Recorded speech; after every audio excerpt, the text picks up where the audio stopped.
Good evening to all. We were just seeing the three parts earlier of SDG, Sustainable Development Goals. Today we are moving to the fourth part of the SDG. Welcome to all. This is Dr. Gayatri Harikumar. Sustainable Development Goals. We have seen 15 Sustainable Development Goals in the previous parts. First one, no poverty. Number 2, zero hunger. 3, good health and well-being. 4, quality education. 5, gender equality. 6, clean water and sanitation. 7, affordable and clean energy. 8, decent work and economic growth. 9, industry, innovation and infrastructure. 10, reduced inequalities. 11, sustainable cities and communities. 12, responsible consumption and production. 13, climate action. 14, life below water. 15, life on land. Today, now we are going to see SDG 16, that is peace, justice, and strong institutions. Promote peaceful and inclusive societies for sustainable development. Provide access to justice for all and build effective, accountable, and inclusive institutions at all levels. What do you mean by this? Violence is perhaps the most significant and destructive challenge to the development, growth, well-being of many countries around the world. That is violence of any form, physical, mental, or any kind of threat is always going to disturb a person or the population as a whole very much, and it will be an impediment to the development growth, and it is going to cause a loss of peace. So we should ensure that the violence is combated. That is, we fight against such kind of violence. Promote peaceful and inclusive societies for sustainable development, provision of access to justice for all, and building accountable institutions at all levels is key for the survival of countries around the world. Very important. The moment to fight violence, you're doing that only in order to set the justice on and ensure that there is peace in the society. Only when how peace will be there in the society only when everybody gets equal justice. How do we get equal justice? When the laws and the supportive systems are very transparent and accountable. So we should ensure that all these executive and judiciary bodies and the legislature laws, the executive bodies, that is the administrative bodies, and the judiciary, that is the courts and other bodies which pronounce judgments, are ensuring that peace is pronounced and people are able to live happily.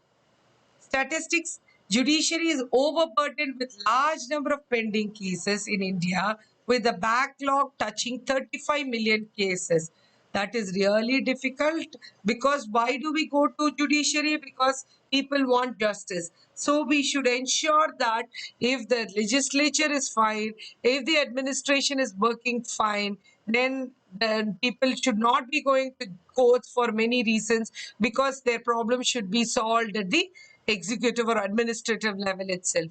Global level, violence killed one person every minute on an average every year. Some kind of war, some kind of violence, some kind of hatred is killing another person, which is really pathetic. That is because we don't have peace within ourselves and we are not able to pass the peace to another person.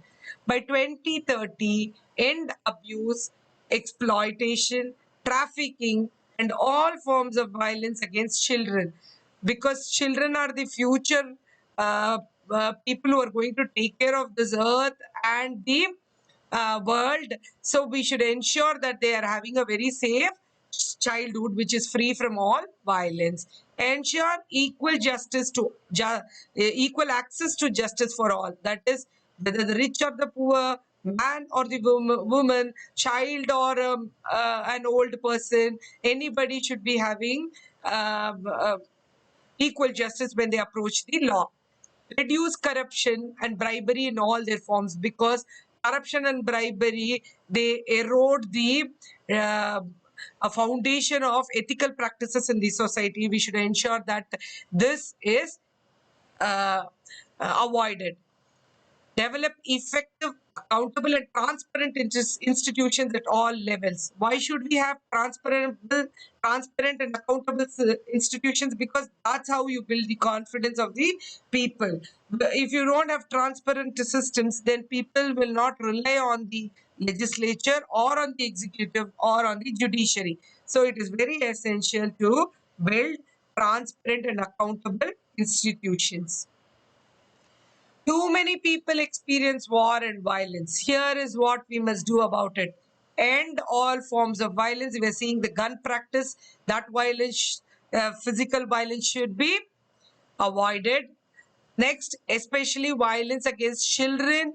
Children are abused, beaten, sexually abused, whatever it is, that becomes a strong block in the development of the children. That should be avoided. Birth registration and legal identities for all. That's very essential. You're not discriminating the male or the female gender of the birth of children. You're going to give an identity to any child that is going to be born on earth. Equal access to justice and legal information for all. Everybody should be made aware of all the laws, so that they are not deprived of the opportunity of getting justice. Combat crime and corruption. That's why we are having a police and army and other security governance bodies that help in fighting crime and corruption. Strengthen institutions, any public private institutions, so that people can trust them and approach them where there is transparency, accountability. People will definitely pose more faith and trust in those kind of institutions. SDG Goal 17, Partnership for the Goals. Strengthen the means of implementation and revitalize the global partnership for sustainable development. So here we see that a country cannot develop in isolation. We need the help of other nations. So we are going to partner with another nation, be a developed country or be it an underdeveloped country. Everybody are mutually going to sit together and ensure that they are mutually benefited. Here you are seeing the 5 rings which represent the 5 continents: Asia, Australia, Africa, Europe, and the American countries. So you're seeing the 5 continents which come together and ensure that they are growing mutually in a beneficial manner. A successful sustainable development agenda requires partnerships between governments, private sector, and civil society. An ambitious and interconnected global development agenda requires a new global partnership. This includes financing development, connecting people through information technology networks, international trade flows. Statistics: 42% out of every 100 in India has access to internet facility. That's really good. Global level, official development assistance stood at USD 153 billion. So many people can approach the offices and get support for the development of the nations. This fund will help, so that in turn it will ensure that an individual gets benefited out of this fund. Target for 2030: mobilize additional financial resources for developing countries from multiple sources. Adopt and implement investment promotion regimes for least developed countries. That is, you're ensuring that the least development countries are given more investment opportunities. Developed countries go and invest in these areas and regions, so that they also are able to build their economies. We must make sure we meet these goals by 2030. They must be they must be included in national plans. That is all the developed, developing, and underdeveloped countries. Policies and laws based on 17 goals. All countries must work together to implement the goals. Governments must work together with concerned people of all ages in order to make progresses on the goals. Getting involved in community work and with aid organizations is a greater way to start now. So we are seeing all the NGOs, Red Cross, and all other United Nations bodies coming together and working towards the common goals of partnering with one another and ensuring that we are having a peaceful and a safe living for the humans in the world. What can we do from our end, that is we the common people, what can we do in achieving all these sustainable goals? That is going to really matter. Level 1, do from your bed. You're going to sit at home and do these things. Very easy, simple, practically possible. Save electricity by turning them off completely when not in use, including your computer. So when you're switching off your computer, your mobile phone, or whatever it is, ensure that the power is off, lights are dim, so that you are not consuming that small bit of electricity too. Stop paper bank statements. Yes, of course, we're all digitally sound and knowledgeable now. We are paying all our bills online, or we are using mobile banking, internet banking. That's very good. So that is really appreciable. We are doing our bit. Turn off the lights if you don't need them. Stay informed. Follow your local news and stay in touch with global goals online or on social media. At you're seeing the website, the link is Global Goals UN. So you as students, youth, or the listeners can follow this so that you are aware of what is happening around the world. And because awareness is very important, that's how you can protect the environment, safeguard the climate changes, combat deforestation and desertification, and do something from our end. Tell us about your actions to achieve the global goals by using hashtag hash global goals on social networks. Level 2, do at your home. Air dry. That is, let your hair, if you're taking a head bath, don't use the hair dryer so that it dries up naturally, because that hair dryer also consumes some kind of electricity. Clothes, of course, we're all using automated washing machines. If we can dry them manually without using the automated machines to dry our clothes, that would be very appreciable. Take short showers, because if you more the water you use, the more you are going to um, use water resource, and that is going to dry up our water resources. Bathtubs requires gallons of water than a 5-minute or a 10-minute shower. So use bucket so that you are not going in a bathtub and wasting too much of water in the tub. Eat less meat, poultry, and fish. Why? Because more resources are used to provide meat than plants. Because when you eat, that is, the plants are easy to grow. When you have to feed a fish or everything, that's very difficult. So you are going to consume less of these resources and eat more of vegetables and plants, because that is easily cultivable. Recycling paper, plastic, glass, and aluminum. You can go to a shop and ensure that whatever waste that you're not able to recycle at home, take to a place and ensure that it is crushed and reused by some other industry. Buy minimally packed goods, because too much of packaging, then that package dump we have to dump in the land, and it may or may not be biodegradable waste. So ensure minimally packaged goods. Use energy efficient models and light bulbs, that is, use LED bulbs, because they consume less power and more give more have more life.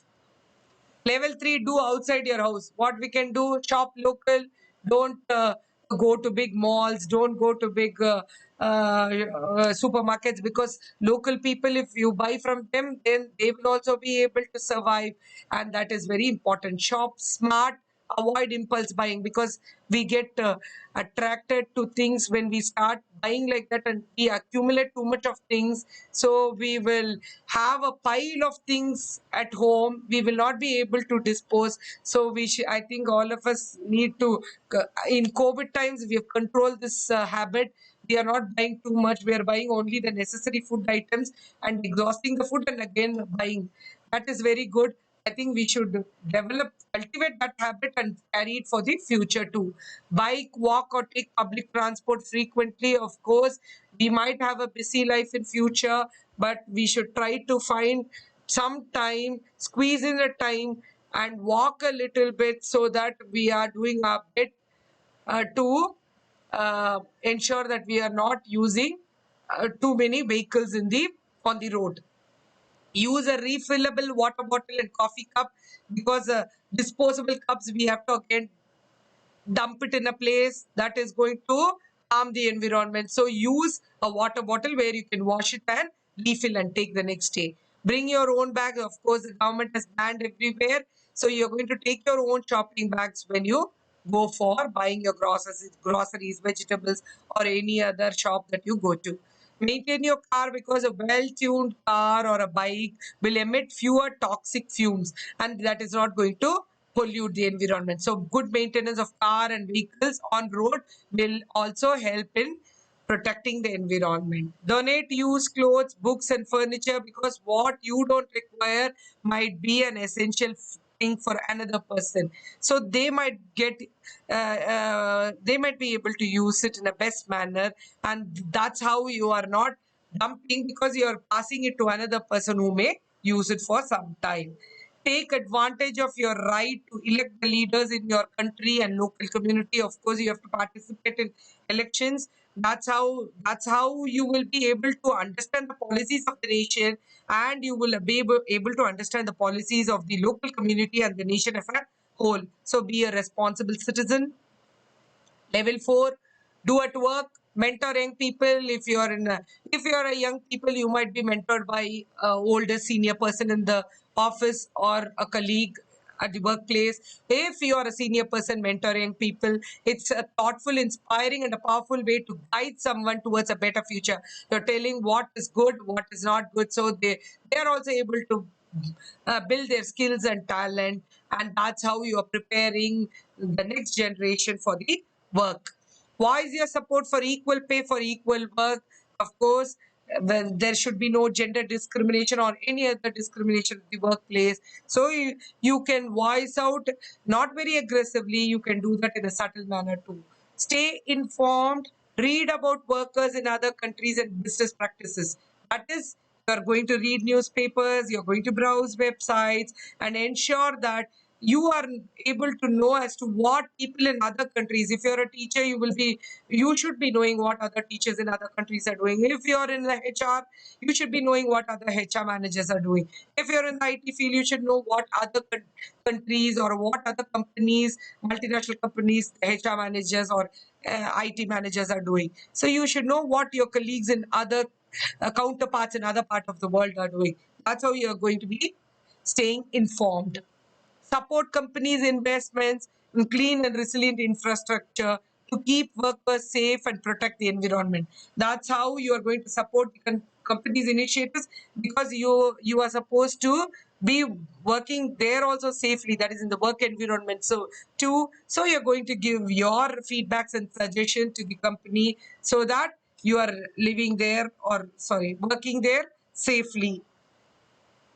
That's the end of the presentation. So these are the few things that we can do from our end and ensure that we are following all the SDGs and living in a safe society, which will be a very pleasant place and a planet to live for all of us. Thank you.